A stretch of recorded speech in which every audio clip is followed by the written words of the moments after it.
Alors, nous sommes en compagnie du docteur Nguyen Gabo, donc qui est psychiatre et qui nous reçoit donc pour nous apporter son expertise sur les questions liées au viol, aux agressions sexuelles et plus spécifiquement aujourd'hui donc à l'inceste dans les communautés afrodescendantes. Alors, nous venons de lire plutôt le témoignage de cette jeune femme de 26 ans qui raconte son histoire, qui raconte son vécu et qui reconnaît que finalement, elle a été victime d'abus sexuels de la part de son père.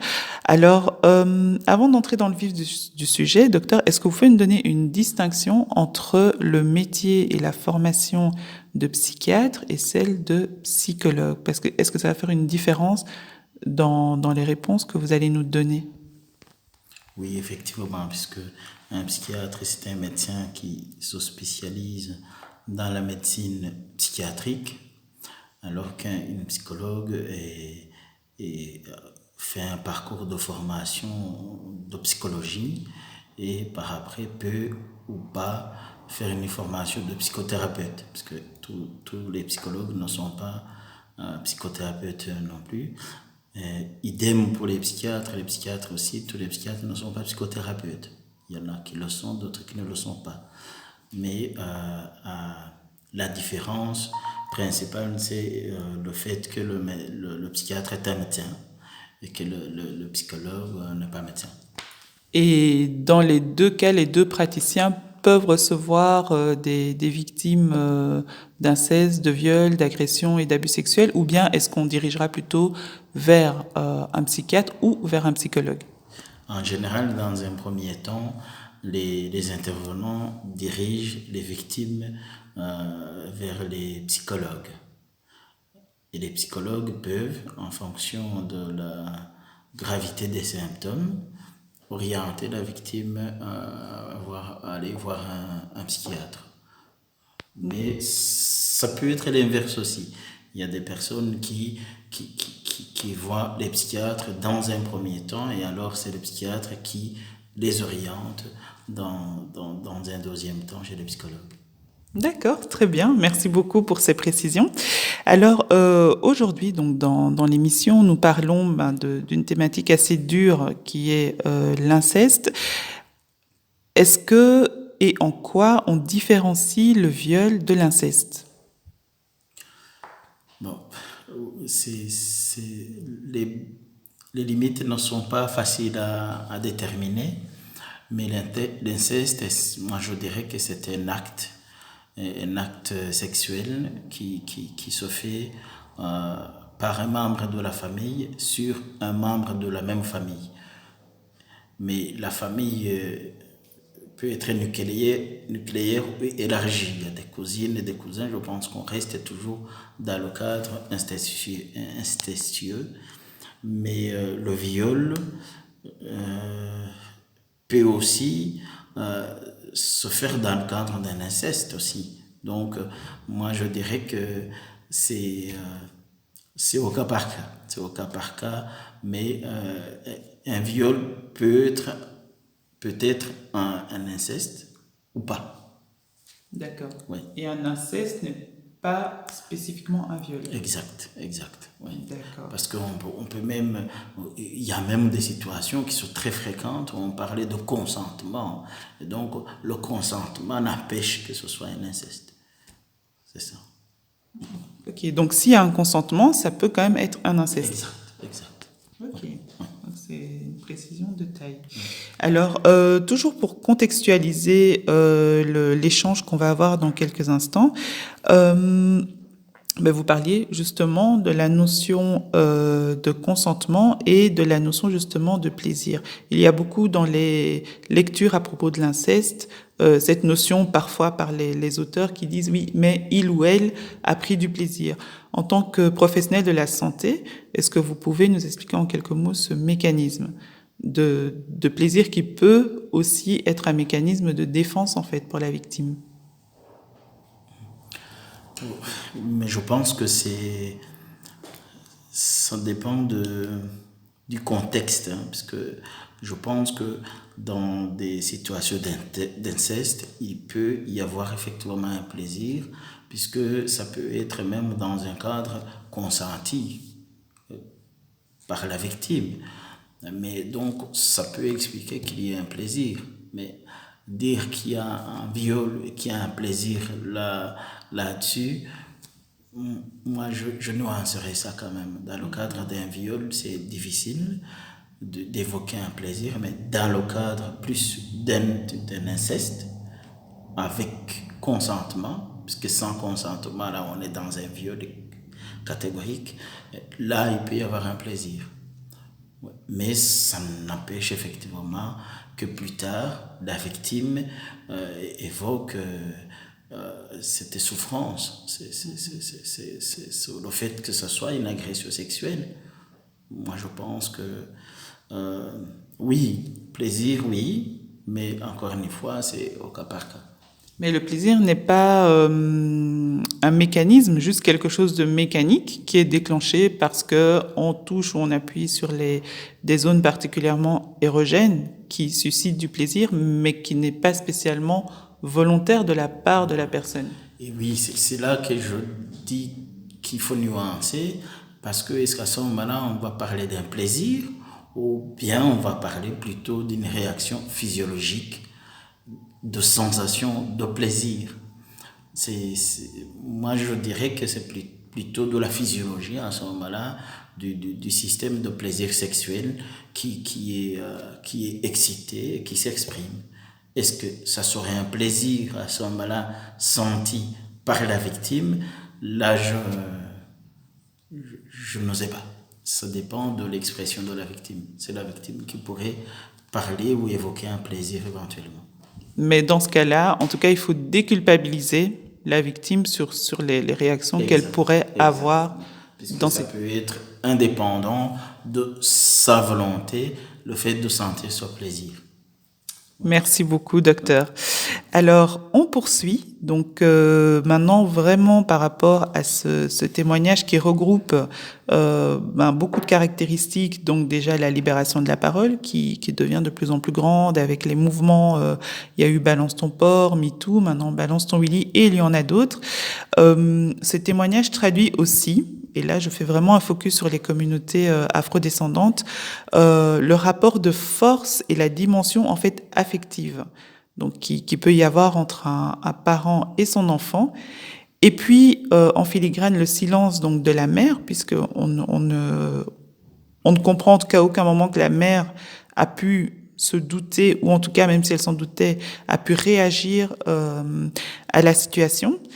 Et mes questions donc vont aller en ce sens. On le sait, donc les agressions sexuelles ne sont pas spécifiquement liées à telle ou telle communauté ou à telle ou telle classe sociale. Néanmoins, elles génèrent toujours un tabou. Quels sont selon vous les tabous qui sont liés à la communauté africaine sur ces questions-là? Parce que ça existe, mais il y a un tabou énorme dessus. À quoi est-ce lié spécifiquement pour les communautés afrodescendantes?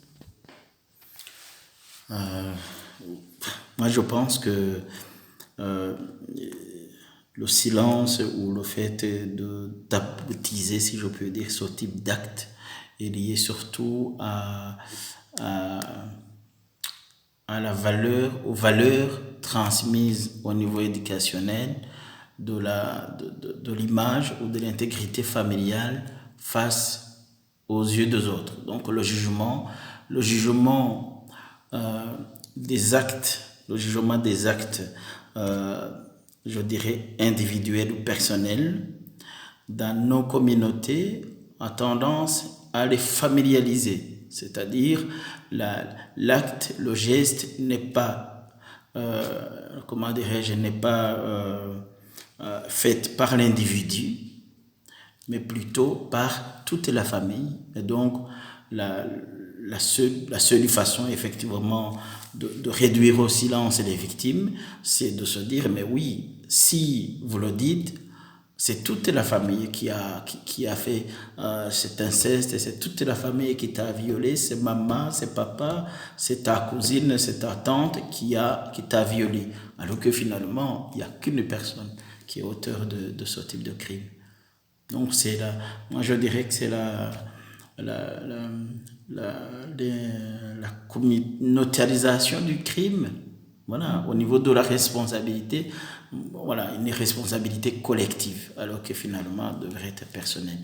Et ça, de génération en génération, et de culture en culture, puisqu'il y a des cultures différentes en général dans les afro-descendants, mais le principe est relativement le même dans toutes les communautés.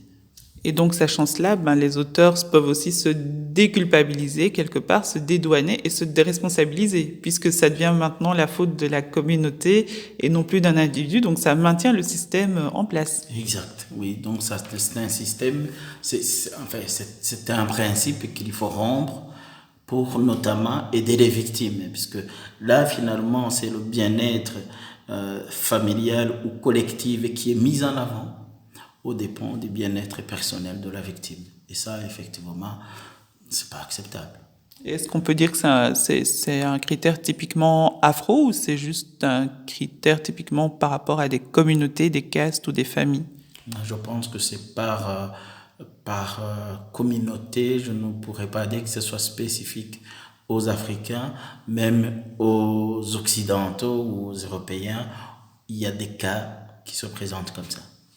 D'accord. Alors, dans les témoignages aussi de ce conte Balance ton Willy, on constate que c'est beaucoup des jeunes garçons noirs, africains, spécifiquement congolais, qui agressent des jeunes filles noires, africaines, spécifiquement congolaises. Est-ce que c'est juste dû, et je vais le dire de manière un peu crue, aux opportunités ? Donc, qui sont là parce qu'ils ont plus d'accès à ces jeunes filles-là et qu'elles sont peut-être plus vulnérables, ou bien est-ce que derrière, il y a aussi un mécanisme psychologique ou psychiatrique qui fait qu'elles sont des proies toutes désignées? Je dirais le premier point, c'est la proximité qui fait qu'ils sont plus fréquemment en contact avec ces jeunes de même nationalité. Je pense que c'est le premier point, parce que finalement, on agresse la personne qu'on rencontre et souvent qu'on connaît. Et je reviens effectivement au niveau de la dénonciation ou de réduction au silence. Je me demande si ça serait pas intéressant de se poser la question des relations entre les familles du violeur et les familles de la victime. Puisque là aussi, ça peut réduire au silence la victime parce que culpabiliser du fait que la relation ou le lien entre les deux familles s'effondre suite à cette dénonciation. Eh bien, vous soulevez deux points, en fait, deux points qu'on aborde aussi dans l'émission. Tout d'abord, le fait qu'on connaisse la victime. Donc, souvent, les violeurs sont des personnes proches de leurs victimes, que leurs victimes connaissent bien. Donc, ça, c'est pour vous, c'est un facteur aussi de silenciation. Oui, tout à fait. Et aussi, voilà, le rapport entre les familles, parce que toujours sur ce compte Balance ton Willy, il n'est pas rare de voir que les jeunes filles se taisent parce qu'elles ont peur et qu'elles sont menacées par l'auteur du viol ou de l'agression, qui menace de s'en prendre à des membres de leur famille en représailles si elles parlent. Exact. Oui, donc je confirme que c'est exact. Effectivement, je ne peux pas dire toujours que ce soit seulement spécifique aux communautés africaines, mais quand même cette proximité au niveau de famille, d'amitié entre familles, ça pourrait être plus important dans les communautés, bon, pas africaines, mais du moins immigrées. Voilà. Ouais. Toujours le sentiment de communauté. Ouais. Et justement, dans ce sentiment de communauté et ce rapport affectif, ici, cette jeune fille donc dit clairement qu'en fait, elle aimait beaucoup son père, qu'ils avaient un vrai lien parce qu'elle se sentait rejetée par sa mère. Et donc, à quel moment, en fait, ce père exerce déjà son rôle de père, son rôle de protecteur, et puis le sujet d'attention qu'il reçoit pour manipuler, parce que c'est quand même de la manipulation ce qu'il fait, pour manipuler sa fille jusqu'à parvenir à la violer. quel est le processus, je ne sais pas, affectif ou de domination ou de rapport parent-enfant qui est mis en place et qui est biaisé pour en arriver là? Selon vous, toujours, qu'est-ce qui bug en fait? Ouais, moi, je pense que la personnalité de l'auteur joue, pour moi, je ne trouverai pas l'explication dans un processus familial. Moi, je pense que le père en soi, c'est un agresseur sexuel qui il y a l'opportunité de s'en prendre à sa fille. Et je ne sais pas, moi, au cas particulier ici qui nous est raconté, je ne sais pas le rôle ou quand ou comment la maman a été mise au courant des faits, ou si ça a été ou pas, je n'ai aucune idée. Mais dans tous les cas, dans les communautés, dans nos communautés, l'homme a un pouvoir. L'homme a un pouvoir. Et et je dirais même les filles ou les femmes ont beaucoup moins de pouvoir par rapport à la suprématie de l'homme dans ces communautés. Et donc, l'homme qui est entre guillemets protecteur, effectivement, devrait être intouchable. Je pense que c'est dans ce schéma qu'on ne peut pas oser parler des faits pareils sur un protecteur, sur un chef, sur celui qui maintient ou qui fait vivre la famille. Mais encore une fois, je ne connais pas la situation exacte de cette famille, mais en général, c'est plus le pouvoir de l'homme qui joue dans ce cas spécifique. Ouais. Donc il y a ce côté patriarche, donc intouchable, et puis ben oui, c'est ça. Si la femme, déjà son épouse ne peut pas aller contre ce qu'il est, à plus forte raison sa fille. Est-ce que, au-delà de ça, est-ce qu'il y a aussi un côté transgénérationnel, donc qui expliquerait, je dis bien avec des grands guillemets, comme on dit pour les familles où il y avait un parent alcoolique, l'enfant peut devenir alcoolique. Quand il y avait un parent violent, l'enfant peut devenir violent. Est-ce que les auteurs d'inceste sont, ils ou elles-mêmes, des victimes d'inceste souvent, ou est-ce que c'est deux choses qui n'ont absolument rien à voir? C'est difficile à démontrer scientifiquement, mais quand même, c'est vrai que dans des généalogies de ce type de situation, il y a des faits qui se répètent d'une génération à l'autre. Ça, c'est vrai que ça peut arriver, ça peut être même un facteur favorisant, oui, favorisant, on peut dire, mais on ne peut pas faire un lien de cause à l'effet par rapport à l'apparition des faits dans une famille. Mais voilà, ça arrive que les victimes soient plus tard les bourreaux. Les bourreaux, oui, ou les violeurs, mais c'est pas automatique. Il y a d'autres phénomènes, je pense, qui sont plutôt d'ordre de la culture ou de l'éducation, de la notion de respect à la femme aussi qui joue dans tout cela. Le choix, le droit de la femme qui peut jouer au niveau éducationnel et qui peut favoriser effectivement le fait que l'homme ou le garçon ne peut pas accepter qu'une fille ou qu'une femme dise non. Parce que elle n'a pas le droit, parce que c'est une femme, tout simplement. C'est vraiment culture par culture et famille par famille. Ça dépend vraiment des valeurs transmises en fait aux enfants tout au long de l'âge ou de la croissance. Voilà. Et puis il y a aussi tout le côté où on impose toujours aux jeunes filles d'être tellement respectables, et donc une jeune fille qui raconterait ce genre d'expérience ou qui témoignerait de ce genre de vécu serait peut-être, je pense même certainement, mal perçue par sa communauté, perdrait peut-être sa valeur aux yeux de sa communauté, et donc ça aussi, ça peut induire au silence pour cette jeune fille qui a envie finalement de continuer sa vie normalement, de trouver un partenaire, d'avoir des enfants. Si elle a cette étiquette ou si elle a ce bagage d'expérience d'inceste par rapport à son père, est-ce que ce n'est pas un poids en plus qu'elle se donnerait même à elle-même pour son avenir dans nos communautés afro? Oui, tout à fait. Je pense que c'est très difficile de pouvoir dénoncer ce type de fait et de rester apprécié dans la même famille. C'est vrai que le plus souvent, si les rares arrivent à en parler, ils sont, moi je dirais, le plus souvent quand même, du moins pour un certain moment, relativement exclus de leur famille ou mal aimés. Et ça, je pense que tout être humain a difficile à pouvoir vivre dans des situations pareilles. Mais voilà, c'est clair que ce n'est pas évident, mais ce qui est important, c'est le rôle de tout le monde ici, c'est de pouvoir effectivement rassurer ces personnes. Moi, je pense que si ces personnes s'exprimaient ou aller voir des personnes, des intervenants qui pourraient les aider, ça pourrait plutôt même améliorer la relation, même au niveau de la famille.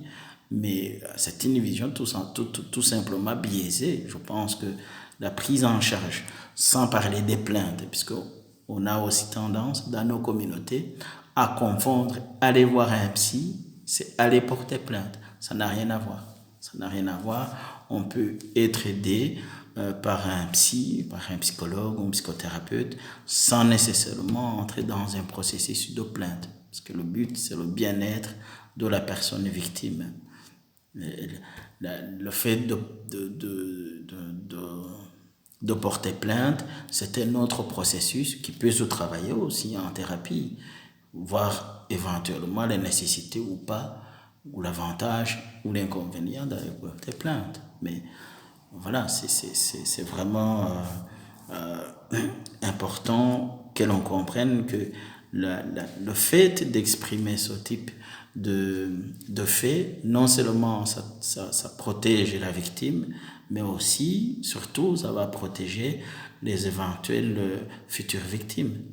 Ça, c'est quand même important. Dans une vision positive de la famille ou de la communauté, finalement, c'est bénéfique aussi pour la famille. Parce que souvent, ça se répète sur plusieurs personnes ou membres de la famille. D'accord. Mais là, vous venez de dire qu'il ne faut pas spécialement porter plainte. Est-ce que dans le processus thérapeutique, est-ce que porter plainte, c'est pas aussi marquer le coup et en fait mettre réellement l'auteur devant ses responsabilités d'un point de vue juridique? Parce que suivre une thérapie, c'est se guérir soi, mais après, est-ce qu'il n'y a pas aussi ce besoin que la personne réalise ce qu'elle a fait?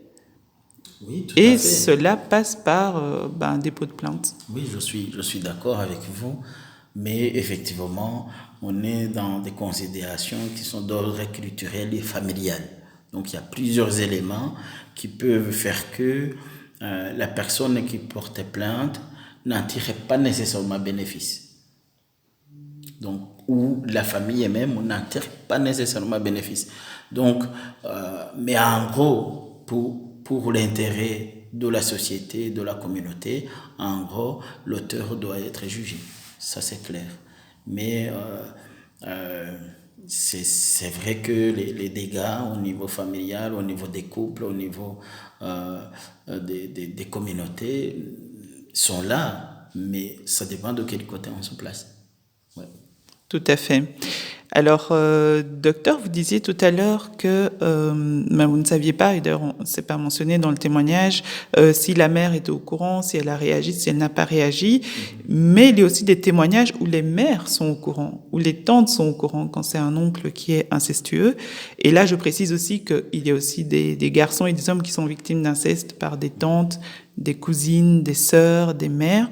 Donc, ce n'est pas que un problème féminin. Comment expliquer qu'une mère qui est censée, on va dire par essence, protéger son enfant ou une tante qui doit protéger sa nièce, etc., connaissant les faits, ne réagisse pas? Qu'est-ce qu'est-ce qui peut justifier, là encore je mets des guillemets, justifier ce genre de silence ou ce genre de déni? Moi, je ne dirais pas que ce soit des dénis, c'est plus des choix. Je pense que les mamans font des choix en choisissant laquelle des deux personnes protégées, l'auteur ou la victime. Et donc, le plus souvent, encore une fois, à cause de la soumission, du pouvoir de l'homme, le plus souvent, la maman va se placer du côté du papa et essayer alors d'aider autrement la victime en expliquant pourquoi elle ne peut pas ou elle ne pourrait pas faire plus que se taire. Mais c'est encore une maman qui fait un effort. Il y a des mamans qui vont plutôt aller dans la culpabilisation de l'enfant qui est victime, tout simplement en imposant un silence en fait. Imposer le silence à la victime. Et j'allais dire aussi que la maman aussi peut ne pas agir pour des raisons de culpabilité aussi. Parce que le plus souvent, quand il y a ça ne va pas sur l'enfant, l'éducation, c'est la maman qui a tendance à endosser la responsabilité. Le père, effectivement, lui, c'est un protecteur, c'est peut-être pas un éducateur ou un donneur de valeur aux enfants. Et donc, la maman peut ne pas agir par peur, par crainte ou par culpabilité, tout simplement. Voilà. Et surtout, l'image de la famille à l'extérieur, si jamais ces faits se disent à l'extérieur par rapport aux autres familles. Et est-ce que, comme on disait en début d'entretien, est-ce que la mère peut ne pas réagir aussi parce que ça la renverrait à une expérience personnelle? Oui, c'est possible, c'est possible. Si la maman, quand elle était victime, avait essayé d'en parler et qu'à un certain moment, elle a plutôt été considérée comme l'auteur, comme finalement elle a parlé de cela, c'était plus créer des problèmes plutôt que les résoudre. Oui, la maman peut ne pas oser encore refaire ou recauser le même problème dans sa famille à elle. C'est possible, exact. D'accord. Alors, petit aparté avant de conclure cet entretien. Donc, il y a quelques jours, voire quelques semaines, un film qui est sorti qui s'appelle Mignonne et qui parle d'une jeune fille noire qui a envie de danser et qui twerk en l'occurrence. Le twerk est une danse hyper sexuelle, mais cette petite fille, en fait, juste elle danse, elle voit ce qu'elle voit, elle reproduit ce qu'elle voit à la télé, ce qu'elle voit dans la société, et de manière tout à fait innocente. Et ça me ramène en fait à cette question, parce que encore une fois sur ce compte Twitter, il y a des témoignages de très très jeunes enfants, enfin qui concernent des très très jeunes enfants, et il y a toujours ce côté d'hypersexualisation des jeunes filles noires. Alors en tant que professionnel de la santé mentale, psychiatre en l'occurrence, comment expliquez-vous que les jeunes filles noires soient à ce point hyper sexualisées? D'une part, et on va laisser cette part-là de côté, tout ce qui est l'héritage colonial, où on nous a vus comme des panthères, des tigresses, des lionnes, mais même au sein des familles afro, il y a souvent ces remarques d'une petite fille qui peut avoir 10, 11, 12 ans. Ah, mais si tu étais au pays, tu aurais déjà 1, 2, 3 enfants. Ah, mais moi, à ton âge, j'avais déjà des enfants. Ou bien l'hyper-responsabilisation. Tu es une petite maman, etc. Donc, culturellement et scientifiquement, comment vous expliquez que ce phénomène existe aussi et se perpétue aussi même au sein propre de nos communautés, et est-ce que ça favorise justement ces agressions-là? Moi, je n'en suis pas sûr que les filles afro soient plus sexualisés ou ont des comportements plus sexualisés que les non-afro. Moi, je n'en suis pas sûr, mais dans tous les cas, si jamais c'est le cas, il faut comprendre que la notion d'identité et de créer ou de se former l'identité peut passer par son plan aussi. C'est-à-dire que ces jeunes ou ces jeunes filles doivent doubler d'efforts pour pouvoir avoir une certaine visibilité et surtout essayer de quitter ce sentiment de victime, entre guillemets, de racisme ou de discrimination en général, en faisant plus un effort au niveau de la beauté. Mais est-ce que cela pourrait induire à ce que ces filles soient victimes des actes sexuels? Je ne sais pas.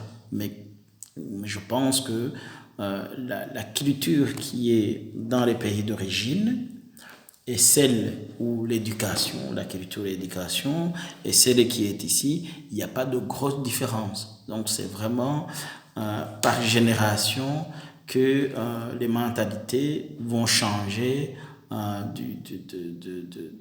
des parents, de la transmission des valeurs des parents aux enfants.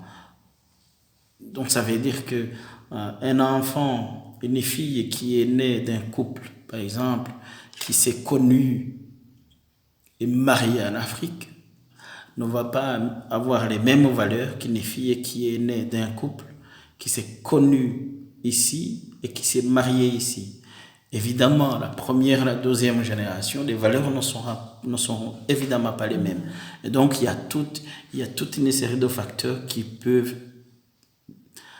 différencier ou qui peuvent créer des différences d'une personne ou d'un cas à un autre. Mais quand je dis hypersexualisé, je parle plutôt du regard que les adultes posent sur ces enfants. Parce que les enfants restent des enfants, ils reproduisent, ils essayent, ils s'amusent et ils n'ont pas la conscience ou l'intention de séduire ou d'attirer l'attention sur cet aspect-là. Mais c'est les adultes qui projettent ce regard sur ces enfants.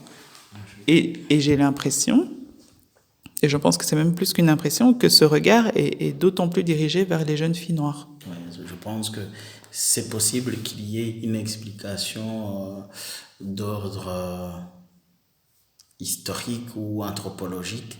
Moi, je ne me prononcerai pas par rapport à ça. Je ne m'y connais pas, mais les sociologues, les anthropologues pourraient nous donner plus de précisions par rapport à ce phénomène. C'est possible. Mais j'ai vu quand même que je me demande que du temps de la colonisation, je me demande s'il n'y avait pas ce type de phénomène d'utilisation de jeunes filles noires comme des outils ou des choses ou des objets sexuels. Est-ce que c'est ça qui pourrait se poursuivre maintenant? Oui, c'est possible. Mais j'ai vu des images, en tout cas. Je ne sais pas où j'ai vu ça, mais je sais que ça existe. Voilà. Ça existe, voilà, je confirme. Oui, exactement. Et pour conclure, donc, cette jeune fille termine son témoignage par deux choses. Donc, elle dit que malgré tout ce que son père lui a fait subir, elle préfère toujours son père et que sa haine grandit pour sa mère. Donc, comment est-ce que vous expliquez ça, vous, en tant que docteur, psychiatre?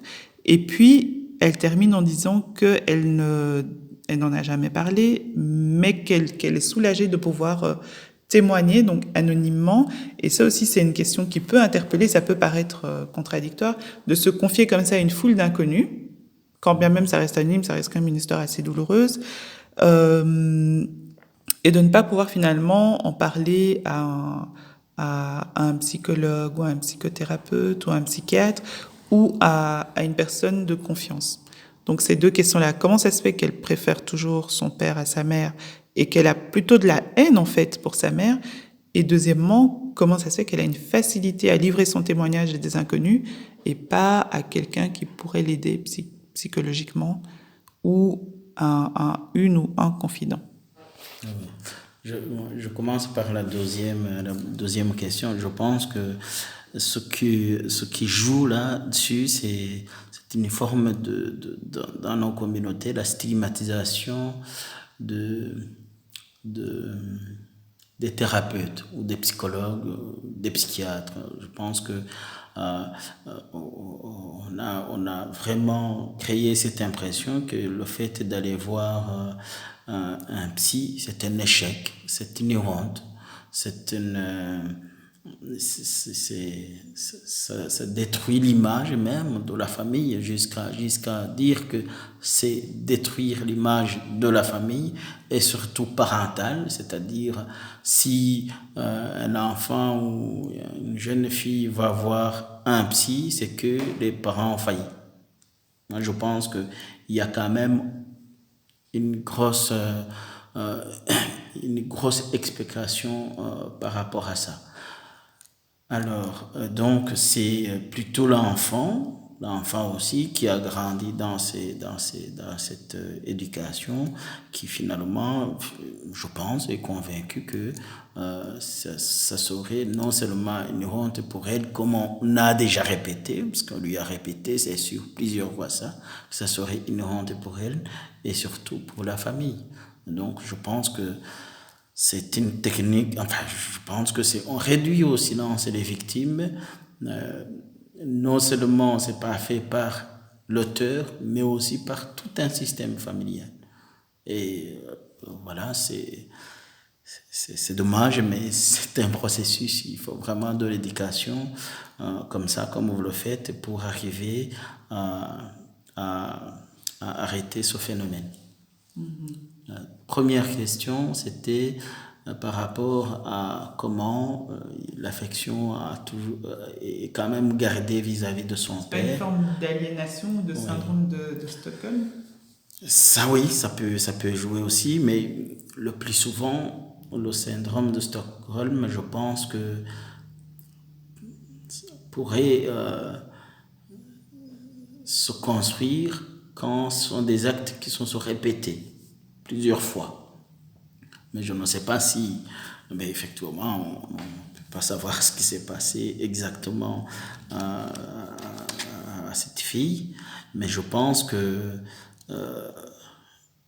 dans un phénomène d'agression, de traumatisme, il y a effectivement l'auteur ou le persécuteur qui est là. Mais souvent, quand c'est dans la famille ou dans la communauté, on a besoin de quelqu'un qui écoute, qui soutient. Je parle ici sans aller voir un psychologue. Dans les capacités d'aller voir un psychologue, on a besoin d'un soutien. Et le soutien que cette fille devrait avoir, je pense que c'était la maman. Mais la maman, bien avant les faits, n'était pas présente. Et donc, finalement, la victime n'a qu'une référence. C'est son persécuteur et qui également est sa maman. Parce que si j'ai bien compris, le père avant les faits jouait quasi le rôle de maman et de papa. Et donc, finalement, elle n'a que lui, cette fille. Si j'ai bien compris ce qu'elle a cité. Et donc, ça peut s'expliquer par le fait qu'elle ne peut pas aller voir des psys, mais la personne de référence qui est restée, c'est son papa, je crois. Et donc, je pense que je pourrais la comprendre. Moi, je pourrais la comprendre parce qu'elle n'a pas de référence par rapport à ce qui s'est passé. Mais là où il y a un souci, c'est le fait qu'elle n'a pas pu ou qu'elle ne peut pas en parler au psy. Ça reste un souci, mais est-ce que ça va durer combien de temps aussi? Parce qu'il faut aussi comprendre que le temps de quitter le milieu familial, etc., ça fait amener petit à petit des changements. Est-ce qu'elle est toujours chez ses parents ou pas? Si elle n'est plus chez ses parents, effectivement, elle devrait faire un pas pour aller se faire aider. Puisque c'est le grand protecteur qui est auteur. Donc ça, tant qu'elle vit sous son toit, c'est pas évident sur sa protection, je pense que ce serait pas évident. Mais je le dis effectivement comme thérapeute. Hein. Je ne le dis pas comme un juriste, un avocat ou une autorité. Je ne tiendrai pas le même discours. Tout à fait. Okay? Eh bien, merci beaucoup, Dr Nguyen Gabo, de nous avoir accordé ce temps. Je pense qu'on aura l'occasion de faire d'autres émissions sur voilà l'approche de la communauté ou des communautés afro, la thérapie, hein, la santé mentale, parce que je pense qu'effectivement, on en a besoin. C'est même pas une supposition, c'est un fait. On en a besoin. Et en tout cas, ce sera un grand plaisir d'aborder d'autres thématiques en ce sens avec vous. Merci, je vous remercie. À bientôt.